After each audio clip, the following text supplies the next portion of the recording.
Well, welcome to everyone here, as well as online, to our Satsang here in Bangalore. We'll start with a reading from Whispers from Eternity by Paramahansa Yogananda, entitled, O Divine Sculptor, chisel thou my life. Every sound that I make, let it have the vibration of thy voice. Every thought that I think, let it be saturated with the consciousness of thy presence. Let every feeling that I have glow with thy love. Let every act of my will be impregnated with thy divine vitality. Let every thought, every expression, every ambition be ornamented by thee. O divine sculptor, chisel thou my life according to thy design.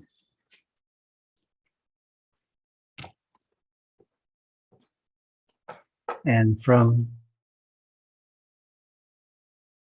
The New Path, My Life with Paramahansa Yogananda by Swami Kriyananda. This is drawn from the chapter Paramahansa Yogananda. In Ranchi, India, I was told a touching story dating back to Master's return there in 1935. It seemed that an anniversary banquet was planned at his school. Someone was needed to preside over the function and give it official standing. The name of Guru Das Banerjee, a prominent judge, was recommended. Widely esteemed, this man was, everyone agreed, the best possible choice. Master went to invite him. What was Master's surprise then when the judge coldly refused to come? He knew all about India's so-called holy men, he said. He was looking at a typical example of them right before him. They were insincere, after people's money, a drain on the community. He had no patience with them, nor time to speak for their worthless causes. Master, though astonished by this reception, was unruffled by it. As he often told us, praise cannot make me any better, nor blame any worse. I am what I am before my conscience and God. After hearing the judge out, he replied in a friendly tone, well, perhaps you'll reconsider. We would be greatly honored if you would come. The principal of a local school, meanwhile, agreed to preside in the judge's stead. When everyone had assembled for the banquet that evening and the affair was about to begin, a car drove up. Out stepped the caustic judge. Since Guru Das Banerjee was such a prominent figure in those parts, the school principal readily offered his own place to him. After the banquet, there were several preliminary reports. One dealt with the school's growth and with the number of students who had gone on after graduation to become monks and religious teachers. If the present trend continues, the report read, soon all of India will be covered with our graduates spreading the ancient wisdom of our land. Then came the judge's turn to speak. Rising, he said, today is one of the happiest days of my life. This morning, your Swami Yogananda came to visit me. I felt great joy on beholding him, but I decided to test him and see whether he was really as good a man as he looked. I spoke to him as rudely as I knew how, yet he remained so calm and answered me so kindly that I tell you in all sincerity, he passed my test better than I would have imagined possible. And I will tell you something more. Never mind the number of your graduates who are becoming monks. India has many monks. But if you can produce even one such man as this, not your school only, not only our city, but our whole country will be glorified.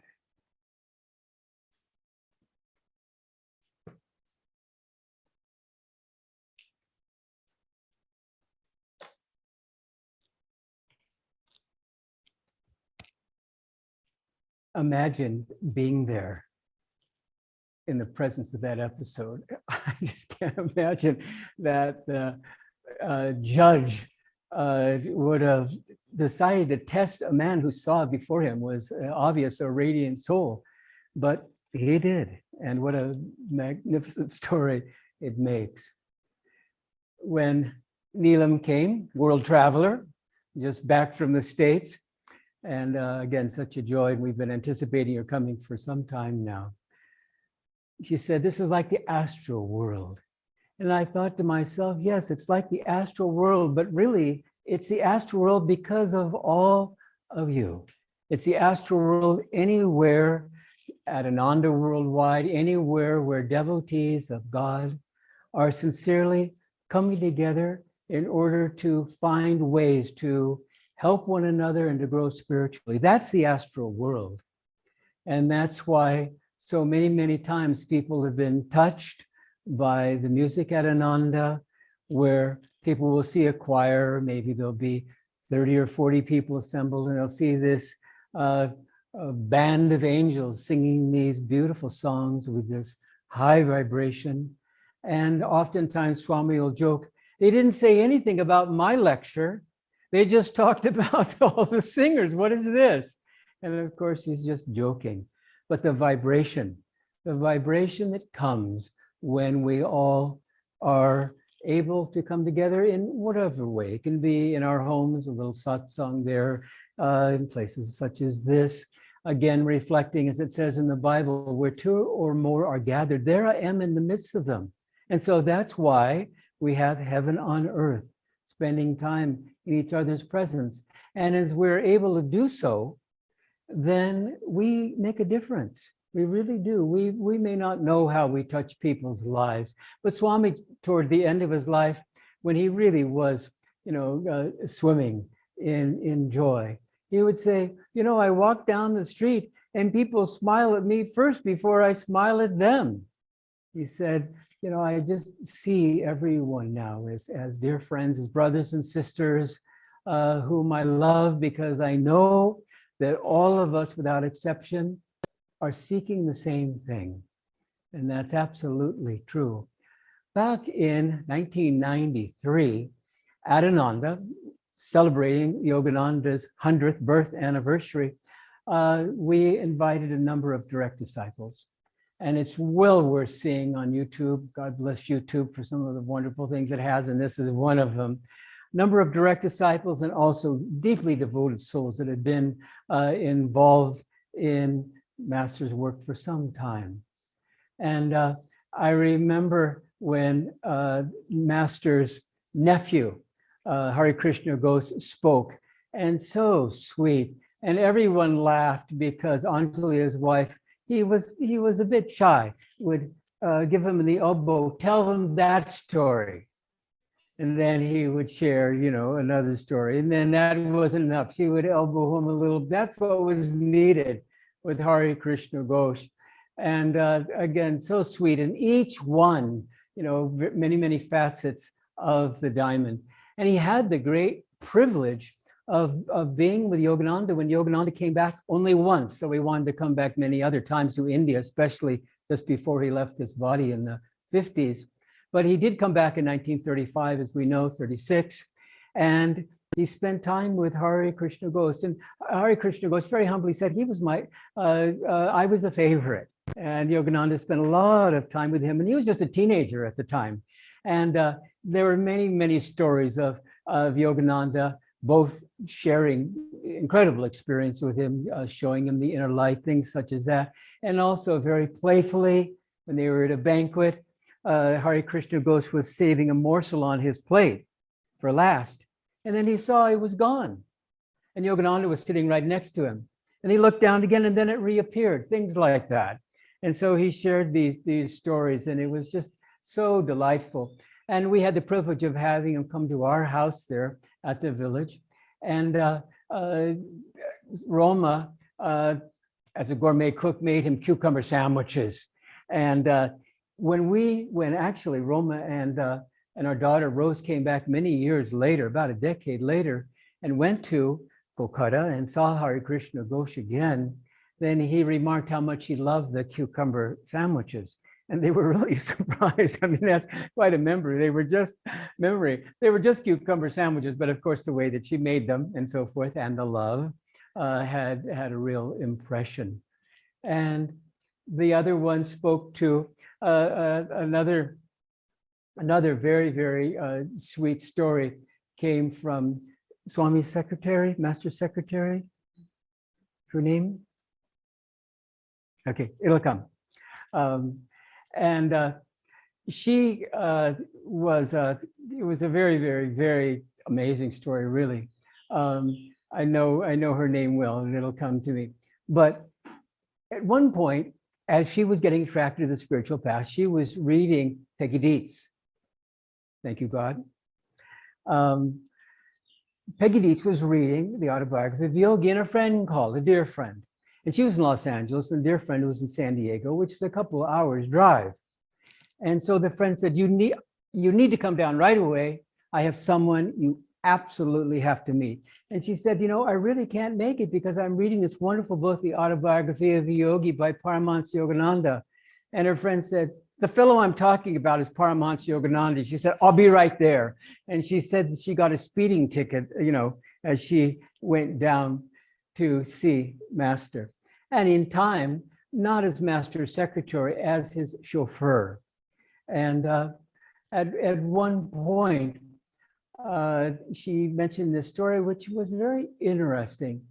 She was a highly advanced soul, and Yogananda gave her Kriya Yoga, which is to say, not only gave her Kriya Yoga, but made her a Kriyacharya, where she could give Kriya. And so she was very nervous about this because she wasn't, as I recall, a monastic and so forth. And it was a bit unprecedented. And so she was quite concerned what other people might say. And so Yogananda said, who are you following? Are you following me or the organization? It's like, oh my God, that was his organization. Who are you following? And it's subtle. It really is subtle in trying to attune ourselves to the Guru, but at the same time having the humility and all, because God is everywhere. The great ones, Divine Mother, they lodge in our hearts. And so sometimes people will say, well, I only get my guidance from, Yogananda or whatever it might be. And I think to myself, well, okay, I can appreciate that, but yeah, you may want to be careful, because it might be that a little child comes to you, only 4 years old, and says something that is perhaps even life-changing, because God is very mischievous, not only comes through the back door and loves the 11th hour and so on, but can speak through anyone. As Christ said when the Pharisees, just prior to his crucifixion, that he should rebuke his disciples because of all this celebration as he was coming in to Jerusalem at that time and crowned as the king. And he said, if I were to again silence my disciples, the very rocks would speak out. That's the impact of these great ones, that they have this vibration that is so powerful that you never know. As Hare Krishna Ghosh, when he was with Yogananda there at the house, who would come once a month but Yogananda's guru, Sri Yukteswar, once a month, because Yogananda's father, they were brother disciples, his father and Sri Yukteswar. And Hare Krishna Ghosh said something I've never forgot. And he said, remember, he was just a teenager at the time. And he said, when Sri Yukteswar would come, and he would spend all day at the house, he said, we were always on our alert. And I thought, very good. That's not only for Sri Yukteswar, but that's ideally for all of us at all times, to be on the alert, lest, again, as Krishna said, get away from my ocean of suffering and misery. And you think, well, can't they make up their mind? These great ones, Divine Mother herself, she's, creating all of this, chaos. And at the same time, she could extinguish it in a moment with her own power, with the power of the saints, but she doesn't. It continues to go on and on. What is this? It could create a lot of confusion, and perhaps does for some in the beginning. But after a while, we just think, Divine Mother, she wants to do whatever she wants to do, whenever she wants to do it, through us, through everyone, through this world. Let it be. And yet at the same time, as Yogananda said, if you want to be happy, make good choices. And every moment, of course, is that opportunity. We either go into the light or we go into the shadow. And we know because our thoughts reflect that, and our feelings reflect that, and our savor reflects that. And so, okay, fine. We, as it says in the Bible, ye two are gods, and we are more and more working on smriti, memory, one of the first words that I learned here in India, smriti, that's what it's all about. It's not what we are aspiring to attain. We have it all because we're children of God, but we have to remember that. And that's why yoga comes in, because that helps us stir up that memory, releasing the karma simultaneously. And so bit by bit, we're becoming more and more integrated. And that's the way to be able to embrace Yogananda's very lofty teaching. You must be very joyous and happy at all times. And when we're in a mood, we don't really care to read that particular stanza. We think, let me read something else. Patience is a shortcut to finding God. I think I'll go with that for a while. And maybe this other one will, start to trickle in. Luckily for us, as Yogananda said, if you do just a fraction of what I ask you, you will get there. And we read in the Gita that out of 1,000, only one seeks me. Out of 1,000 that seek me, only one finds me. What did Yogananda say? So encouraging. Our percentages are better. And it's like, okay, I needed to hear that, because otherwise, why bother? Why bother? Again, the harvest is plenteous, but the laborers are few. Why are the laborers are few? Because perhaps, in the beginning of the spiritual path, they're expecting all of the rose petals coming out and the angels coming from up high, and all we need to say is Om Guru, and off we go into a state of samadhi. All of that, it can happen for some, and when that happens, they have worked very hard in past incarnations. That's not something that happens randomly. That's something, self-effort draws grace. It's because we and so many others in this world, thank God, especially in India, have continued lifetime after lifetime. And of course, every lifetime, we've hoped to exercise our option to, graduate, as we want this lifetime, and as we should really expect a miracle and joyously have that expectation. This lifetime has the potential for us finally to awaken. And again, we can be heartened because Yogananda said you should at least work on attaining Nirvikalpa Samadhi. That's the final state. We then come back if we want to, but we're not obligated to because our karma does not weigh us down to this world. You should at least go after Nirvikalpa Samadhi. He would not say that if the equipment wasn't there for us. Kriya, the various meditation techniques, the Guru, of course, himself, Satsang, all of those things. It would have been very, very unfair and perhaps even cruel to say that to us.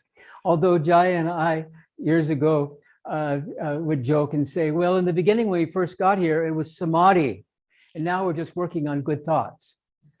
And so, we have to be realistic with where we are, have that expect a miracle attitude. Attitude's everything, but at the same time, one step at a time. It's very important. That's why that vision that Yogananda had in the autobiography of Yogi was so profound, where he was in this, dusty marketplace, and there he saw everybody looking up, and he became curious and wanted to see what they were looking at. It was a garden, way out in the distance, but everyone had the thought form, it's too far for me, I'll never get there. And even he harbored that thought until, as a great master, he said, well, at least I can take one step in front of the other. And in time, he did get there. Obviously, of course, it's just a story because he came in free as an avatar. But again, these great ones play out, and it's so good that they do, because if they just came as light, we probably couldn't even take, the experience with our open eyes. It would be too much. Just as you don't plug your toaster into a transformer, you won't have a toaster anymore. The electricity has to be stepped down, then it works fine. Although you never know around India, whenever I plug anything in, I just go home, hoping that all is well, and it usually is. So we need to appreciate and to understand the need that we have this incredible opportunity because we pierced the veil, we've gone inside to make tremendous headway in this lifetime, but just don't do it for yourself. We can't do it just for ourselves. That's not going to take us that far. Remember the various, in the autobiography of the yogi, the very experiences of them digging up yogis in samadhi under the dirt. You know, you can't be under the dirt unless you're dead in samadhi.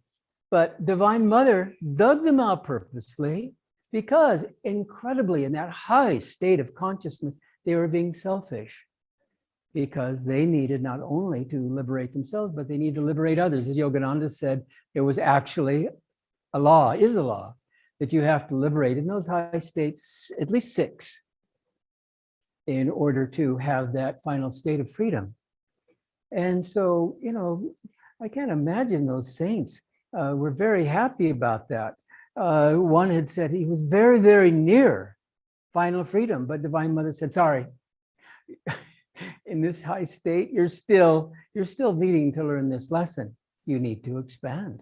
How about feeling for others as you would feel for yourself?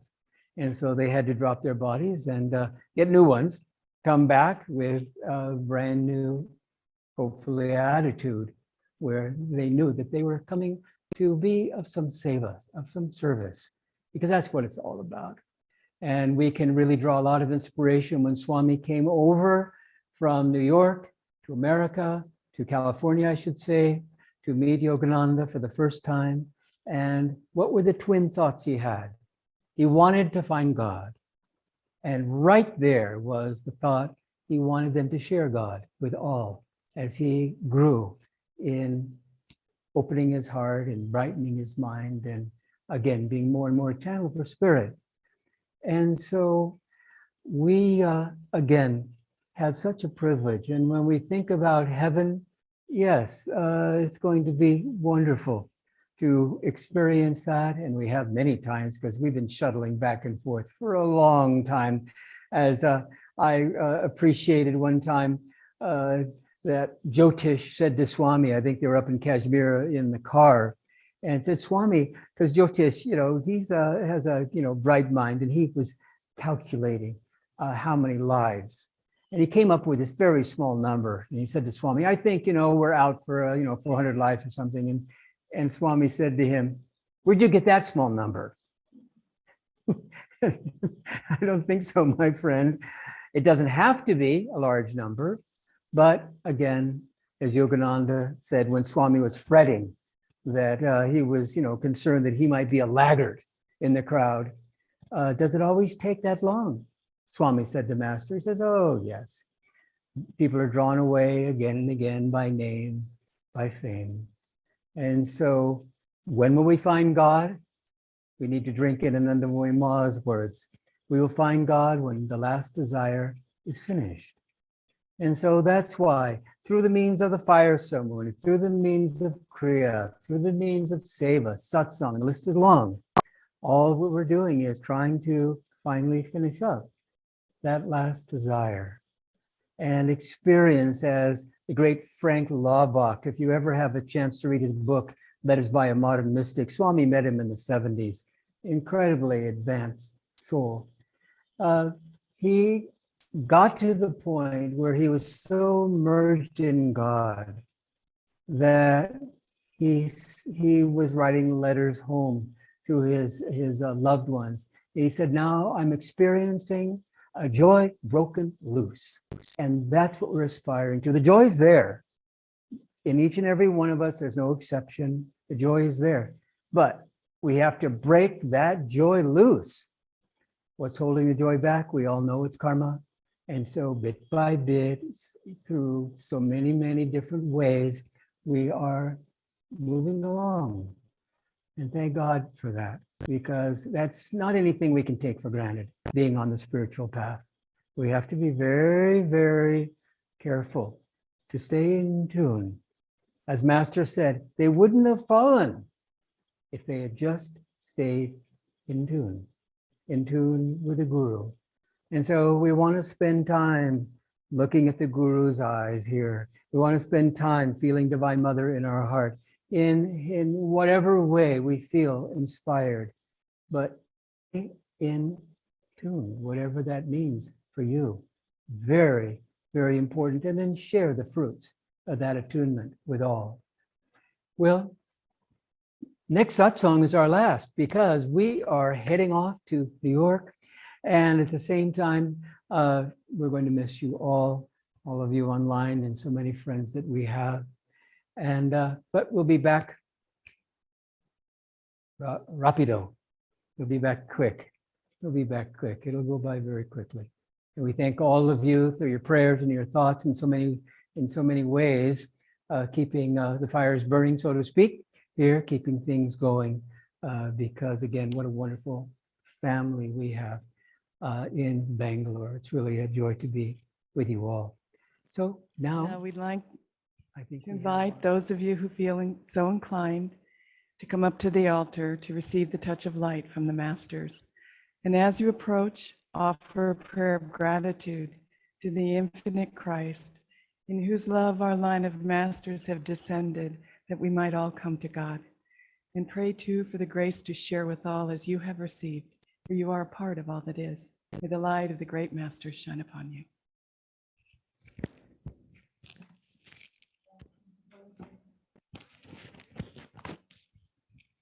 With this affirmation, we'll say it 3 times. God's light is within me and around me. God's light is within me and around me. With the sword of faith in my hand. With the sword of faith in my hand. With the love of God in my heart. With the love of God in my heart. I'm a warrior of light. I'm a warrior of light. I join my brothers and sisters everywhere. I join my brothers and sisters everywhere. To overcome fear with faith. Overcome fear with faith. Hatred with love. Hatred with love. And disease with health. And disease with health. Let us fill the world with God's light. Let us fill the world with God's light. A little more quietly. God's light is within me and around me. God's light is within me. With the sword of faith in my hand. With the sword of faith in my hand. With the love of God in my heart. With the love of God in my heart. I am a warrior of light. I'm a warrior of light. I join my brothers and sisters everywhere. Join my brothers and sisters everywhere. To overcome fear with faith. To overcome fear with faith. Hatred with love. Hatred with love. And disease with health. And disease with health. Let us fill the world with God's light. Let's fill the world with God's light. And now silently at the point between the eyebrows. God's light is within me and around me. With the sword of faith in my hand. With the love of God in my heart. I am a warrior of light. I join my brothers and sisters everywhere to overcome fear with faith, hatred with love, and disease with health. Let us fill the world with God's light. Om Shanti Shanti. Amen. Now let's close with the healing prayer for the world. Call to mind all those that you know who are in need of healing energy in their bodies, their minds, their souls. See them radiant with God's light, their hearts filled with love. See them healthy and healed. And see every living thing on this planet filled with that love, radiant, shining with joy. Everything filled with love and the radiant joy of Divine Mother. See this world, a world of harmony, a world of peace, a world of divine love. Let's pray. Divine Mother, Thou art omnipresent. Thou art in all thy children.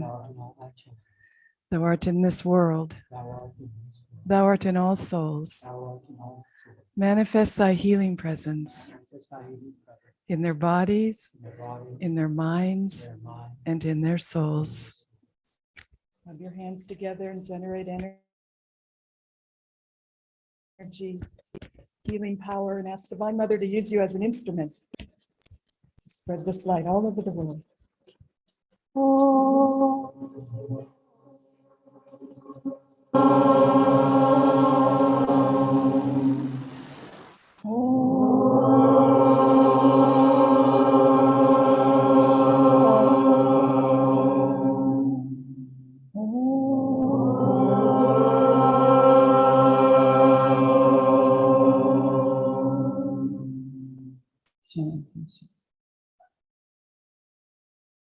go out with joy.